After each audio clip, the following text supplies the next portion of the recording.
Ani kardiyak ölüm nədir? Gözlənilmədən anidən ürək dayanmasıdır. Daha öncə hər hansı bir xəstəliyi olmayan, sağlam görünən şəxsdə şikayətlərinin başlanması ilə qısa müddət ərzində ürəyin dayanmasıdır. Ani ürək ölümünün ən çox rast gəlinən səbəblərindən ürəyin ritm pozğunluqlarıdır ki, bunlardan ən təhlükəlilərindən ventrikulyar taxikardiya və ventrikulyar fibrilyasiyadır. Digər səbəbi ürəyin koronar arteriya xəstəlikləridir ki, ürəyi qidalandıran koronar arteriyaların daralması və tıxanması nəticəsində miokard infarktı baş verir. Bu da ani ölümə səbəb ola bilər.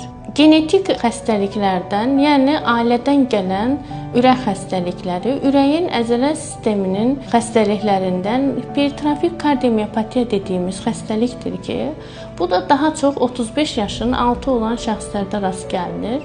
Ani ürək ölümünün digər səbəblərindən genetik ritm pozğunluqlarıdır ki, bunlardan uzun QT sindromu dediyimiz və Brugada sindromu dediyimiz aritmiyalardır ki, bunlar da daha çox idmançılarda rast gəlinir və onlarda idman zamanı qəfləti ölümə səbəb ola bilir.